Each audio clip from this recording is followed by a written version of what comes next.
Assalamualaikum warahmatullahi wabarakatuh. Inshallah today we'll be looking at the thermodynamics chapter 4.2 in improving the performance of the Rankine cycle.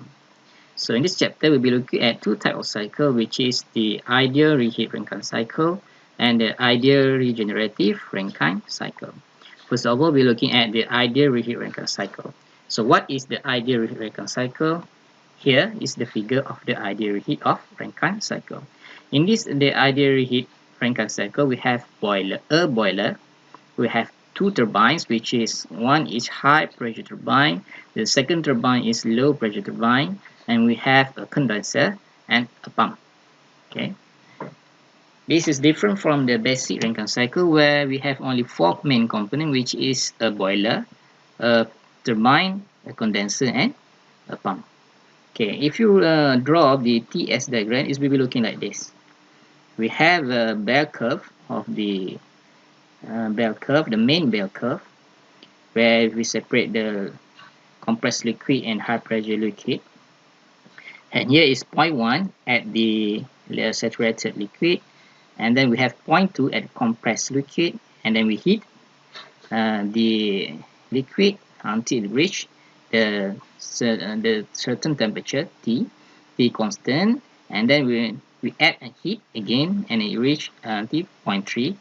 Point 3 is the superheated, and then the steam enter the heat superheat here, steam enter the high pressure turbine, and then the pressure will drop, the temperature will drop until 0.4, and then we reheat again at 0.4 to 0.5, and the process 0.4 to 0.5 is where we reheat the steam again until you reach 0.5, and then you enter the low pressure turbine until you reach the 0.6 at the mixture point, and then enter the condenser, and then enter the pump again at 0.1.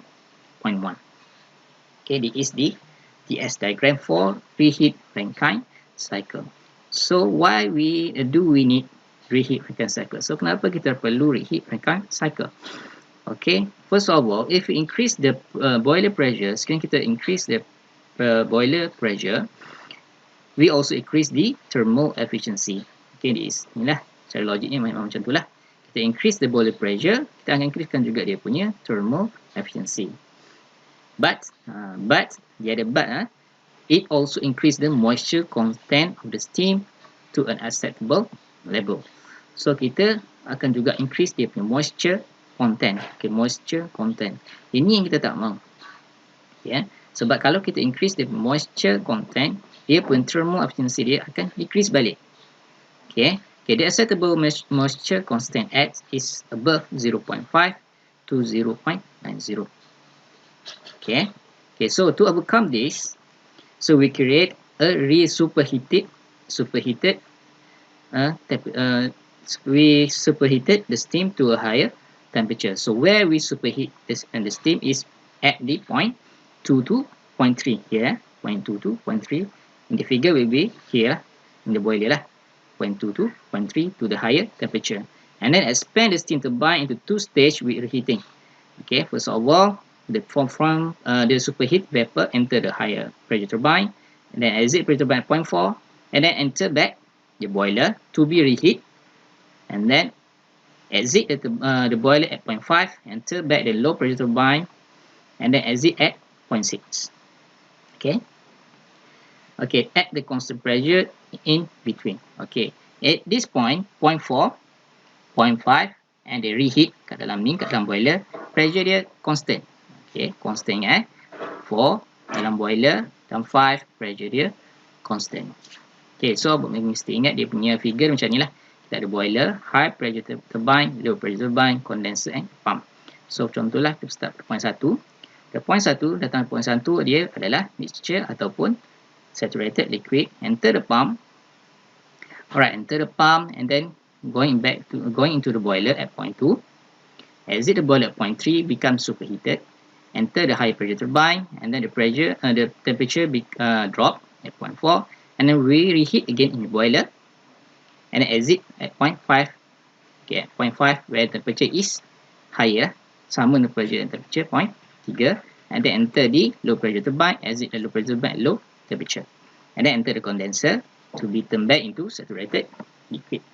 Okay, this is the figure of the reheat Rankine cycle. So mesti ingatlah dia punya figure dia macam ni, dan dia punya TS diagram dia macam ni. So dia ada dua reheating daripada point 2 ke point 3 dan point 4 ke point 5. Okay, Q in ada dua lah. Point 2, point 3 ada Q in, point 4, point 5 ada Q in juga. Okay, dia ada juga dua work. Okay, mesti ingat ada dua work. Two works. Satu work daripada higher pressure turbine, satu lagi daripada low pressure turbine. Work kat mana? Point 3, point 4, proses point 3 ke 4, dia akan ada work out daripada higher pressure turbine. Dia akan ada point 5, point 6, dia akan ada low pressure turbine punya work out. Okay. Dan dia akan ada satu sahaja work in, which is from the pump. Alright.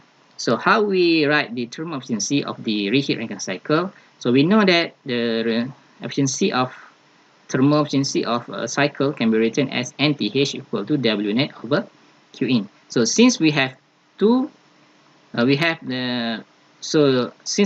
work out, so you have must write two work out here.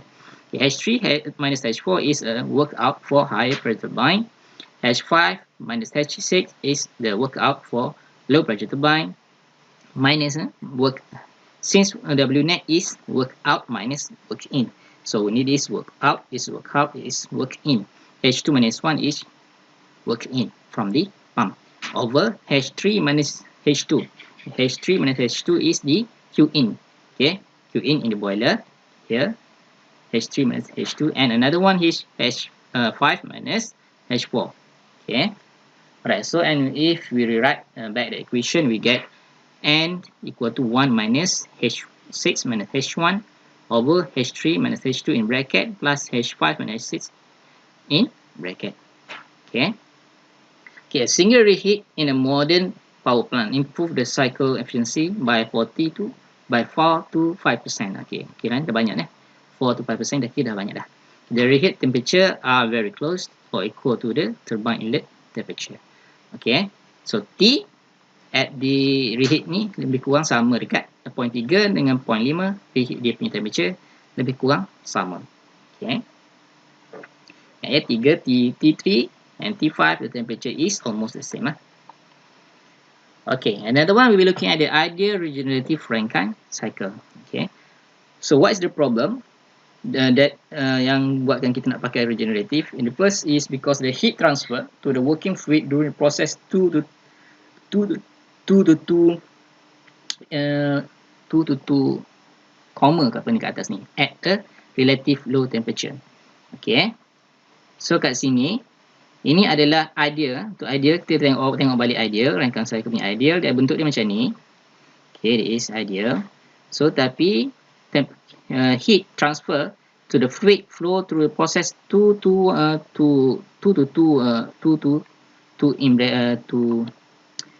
in comma ni, dia slow. Heat transfer dia slow, jadi dia punya thermal efficiency dia kurang lah. Okay, sebab kita nak panaskan dengan cepat. Kalau dia panaskan dengan lambat, so lambatlah dia punya proses untuk cycle ni. Okay, the effect is the low average of heat addition temperature and the cycle efficiency. Dia akan decrease dia punya heat addition temperature dan cycle punya efficiency. Okay, solution is rise the temperature of fluid leaving the pump. Okay, kat sini dia tambah proses satu lagi, dia increase temperature pada point 1 ke point 2, called the feed water before it enter the boiler. So enter the boiler at point 2 lah. Okay, at point 1, 2.2 ni kena proses ni dia increasekan dia punya temperature. How? Okay, how is here. How? Yeah. Okay, this is the figure of the regenerative Rankine cycle. So we have a boiler, we have a air turbine, we have a condenser, we have two pumps. Okay, sebelum ni kita tengok dua turbine, sekarang kita tengok dua pump. Kenapa perlukan dua pump?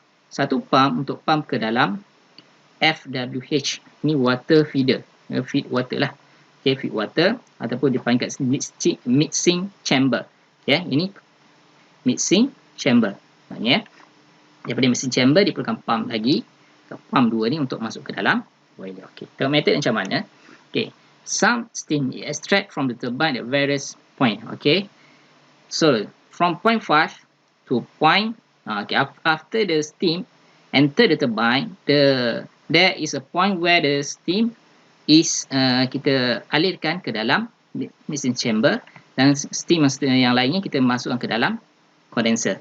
Okay, the device where the feeder is heated by regenerative generation is called regenerator of feed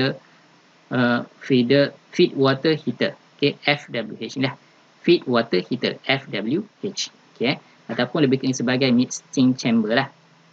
Okay, heat is transferred from the steam to the feeder water either by, okay, sama ada mixing the fluid directly, okay, dalam ni kita campur terus fluid.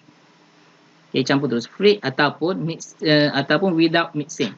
Without mixing maksudnya dia masuk sahaja dalam ni, dia keluar balik masuk dalam condenser. Tapi dalam kes ni kita akan tengok kita masuk sahaja steam, masuk sahaja kita punya liquid, campur terus. And then kita keluar daripada point 3 masuk dalam pump 2. Okay. So macam mana TS diagram dia? TS diagram bentuk dia macam ni lah. Okay, we have a bell curve. This is point 1. Point 1 here lah. Point 1 Point 1 here. Here, and then point 2. Point 2 where they exit the pump.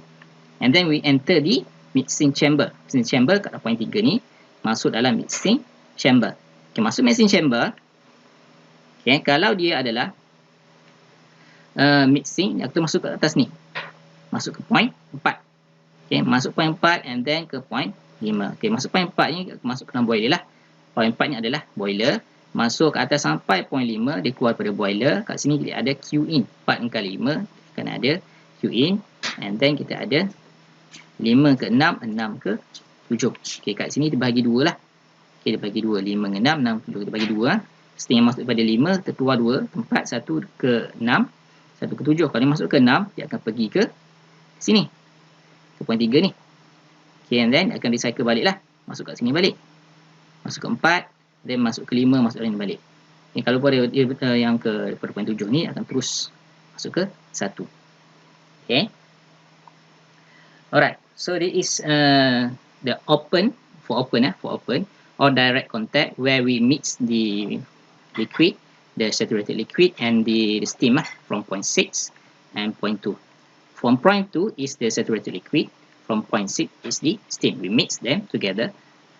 And then we exit it at point 3, enter the boiler. And then we come like this lah. Dia punya TS diagram. Okay. Saya harap faham. So what happened? Okay. So what happened is, okay, kita ingat So, awak belajar pasal conservation of mass. Okay. The conservation of mass for the open feed water heater. Okay, yang open ni maksud dia kita mixing. So, M in is equal to M out. So, apa yang masuk ke dalam mixing chamber sama dengan apa yang keluar daripada mixing chamber. So, apa yang masuk adalah M6 dengan M.2 lah, dua benda. So, M.6 plus M.2 equal to M.3 sama juga dengan M.4 sama juga dengan M.5. Okay. So, rewrite our equation, we can get M.equal to M.5 minus M.6. Say M.3, M.2 equal to minus M.6, M.5 minus M.6. Betul lah. Sebab yang ni 5, 6 plus 7 equal to 5. So, 7 equal to 2.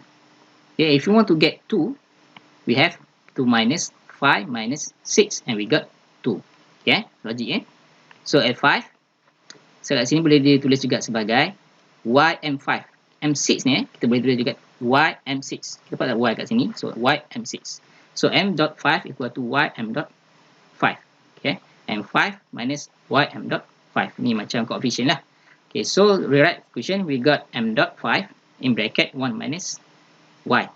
Okay, Y kat sini Okay, the conservation of energy pun sama macam conservation of mass. Energy yang masuk sama dengan energy yang keluar. So, energy yang masuk dekat point, kat sini ada point 6 dan point 2 sama juga dengan energy point 3. Tulis balik equation dia macam ni lah. So, M.6 H6 plus M.2 H2 equal to M.3 H3. Okay, this is in the feeder ni. Ingat dalam feeder ni. Dalam feeder ni. FWH. Okay, so we know that M.2 equal to m.5 equal to minus y m.5. So gantikan saja dalam ni, akan dapat y dot y dot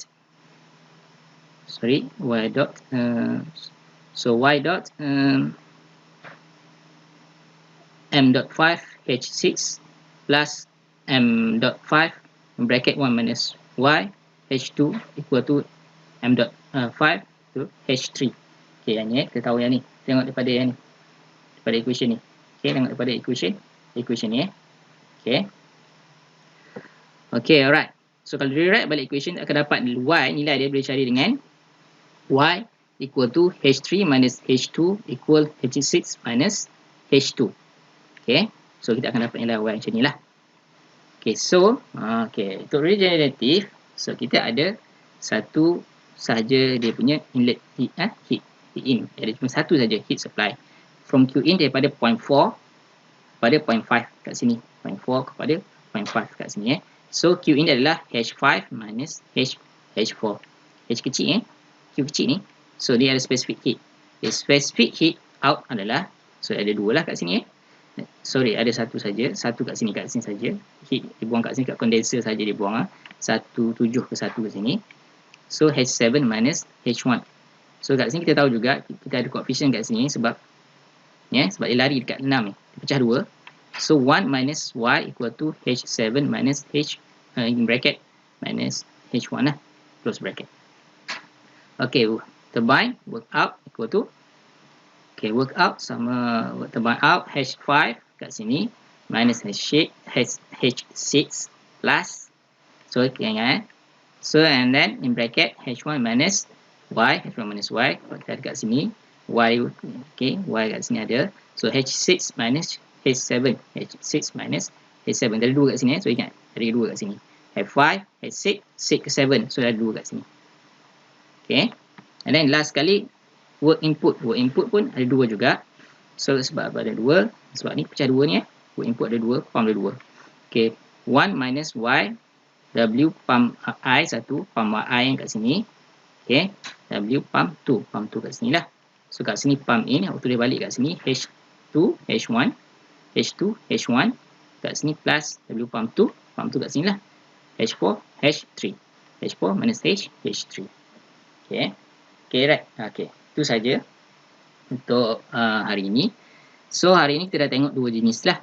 Okay, kita dah tengok satu adalah ideal reheat rangkaian cycle, dan satu lagi adalah regenerative rangkaian cycle. Okay, kedua-dua cycle ni adalah untuk improve kita punya basic rangkaian cycle lah. Okay, saya harap awak ingat lah. Okay, ada penambahan lah. Kalau reheat rangkaian cycle, dia penambahan dia pada turbine. So dia akan ada 2 Q in. Okay, dia akan ada 2 Q in pada 2 dan 3, dan pada 5 dan 4 akan ada 2 work out pada 3 dan 4, pada 5 dan 6. Okay, dan kalau untuk regenerative rangkaian cycle, dia akan ada 2 work in lah. Dia ada 2 work in daripada pump 1 dan pump 2. Okay, alright. Okay, itu saja untuk hari ini. So sebagai kerja rumah, this is kerja rumah soalan ni pasal rangkaian cycle operate between a boiler pressure of 4 megapascal and a condenser pressure of 10 kilopascal. The steam reheat. Okay, so reheat. Dia cakap reheat, so abang akan pakai reheat rangkaian cycle lah. Pakai reheat rangkaian cycle, jangan pakai regenerative pula. Pakai reheat rangkaian cycle at 400 kilopascal to 400 degree Celsius before entering the low pressure turbine. Okay, so kalau ada low pressure turbine, maksud dia pakai reheat lah. Okay, the maximum temperature is in the cycle is 600 degree Celsius. Okay, sketch the TS diagram. Okay, yang pertama sketch the diagram. Yang kedua, yang kedua saya nak soalan ni satu je. Buat jawab soalan nombor 2 ni saja. The total work output from the turbine. Satu soalan saja. Yang nombor 1 awak boleh abaikan lah. Itu buat hari lain. Okay, kamu nak buat tak apa, tak kisah. Tapi saya suruh awak buat yang soalan nombor 2 saja lah. Nombor 2 saja sebab memandangkan keadaan raya dah ni. So, saya bagi soalan mudah-mudah je lah. So, selesaikan. Alright, itu saja. Baik, Assalamualaikum warahmatullahi wabarakatuh.